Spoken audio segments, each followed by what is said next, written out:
Our next reader is Melanie Gideon, who has written a really, really extraordinary memoir called The Slippery Year, and it's such a great book, so smart, so funny. I blurbed it. I liked it so much, but it's really, really wonderful, and she's just a terrific writer. And you're reading. I'm supposed to say something about what you're reading, right? Yeah. Okay. Good. She's not reading from her book. Melanie Gideon.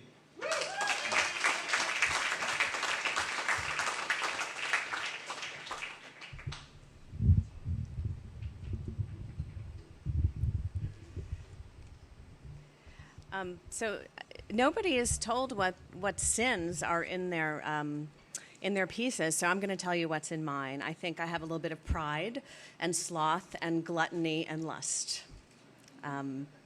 So this is my aha moment. Incapable of making a good cup of tea, I ask my colleague, Meena Patel, to teach me how to make chai. Not the pre-sweetened Starbucks kind that I love so much, but the real thing, like the chai that was served to me when buying overpriced textiles while vacationing in Calcutta. Even though my father emigrated here from India, I am culturally white. In my experience, American whites generally feel ambivalent about tea. Unless, of course, you are a white woman over the age of 40 with insomnia or regret or infertility or bloat, then you love tea. Tea with names like Sleep, standing in line at the post office because nobody works at the post office anymore. But what do you expect when you only pay 42 cents a letter?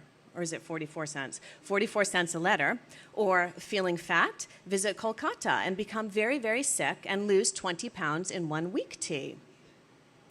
I came of age in the 70s in Rhode Island. My sisters and I did our best to pass as Italian. Other Indian families we would see around town would look, well, so Indian, and so recently arrived from tropical climates, the mothers wearing sandals in the middle of winter under their saris.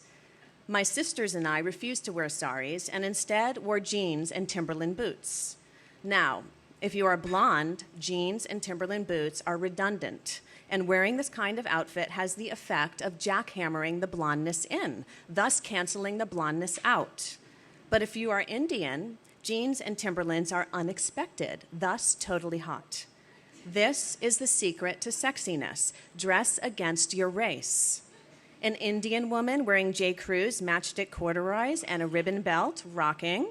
A blonde woman wearing a Jackie cardigan and a brooch, a priss. You get my point. A typical dinner at our house in 1973 was lamb chops. My father insisted on calling it mutton, with frozen spinach and frozen baked stuffed potatoes. Occasionally, my father, longing for the old days, would make a curry. But it was so curryish, and the smell lingered for days. Would you like some curry, he would ask us. Would you like us to wear sandals in the middle of winter in the New England slush, I would answer, while eating my Stouffer's baked lasagna.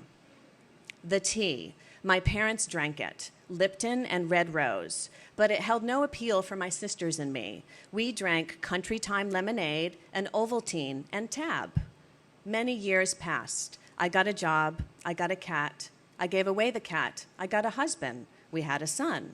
And then came a time of turning inward and backward and reclaiming an Indian name, Tootie. Yes, Tootie, just like from the Facts of Life, only spelled Tootie the Indian way. The next thing I knew, I was touring Calcutta, where I drank chai for the first time, real chai. It was an awakening. When I came home, I said to my colleague, Meena Patel, it's time I learned how to make proper Indian tea. Put a tea bag in some water, she said. No, real Indian tea, chai. You'll need a mortar and a pestle. A pestle, I corrected her. The tea is silent, she said. Tea is the universal drink, I said, of all people, Indians, Italians, Mexicans. No, said Meena, not Italians and Mexicans. I was silent for a moment, feeling my people's pain, the trying to pretend you're Italian rather than Indian so you don't know the proper pronunciation of pestle pain. I bought a pestle and brought it into the lunchroom at work. Into the pestle, Meena instructed me to throw 8 peppercorns, a pinch of ground ginger, some nutmeg, a sliver of cinnamon stick, and the seeds from 5 cardamom pods. I crushed the sacred ingredients into the mortar with my pestle. Finally, after 40 years, I felt my Indianness. The way my arm moved, the way I pulverized the spices into a powder. Why hadn't I eaten my father's offering, his shrimp curry? I began to cry. Mina did that head bobbing thing, the "you are a fucking idiot" head bobbing thing. I bobbed my head too and wept into the pestle. We were not Mexican. This was not like water for chocolate. I had no idea if Indian tears had magical properties like Mexican tears, but I had always dreamed of riding a horse across the desert naked and having rose petals shower down upon me while I whipped up a chicken mole in the kitchen and then feeding that tear-infused chicken mole to my family, and the miracle of that dish needing no additional salt. We drank the chai. I thought briefly about reading my fortune in the peppercorn specks in the bottom of the teacup, but I am no gypsy, so I went back to my desk. Thank you.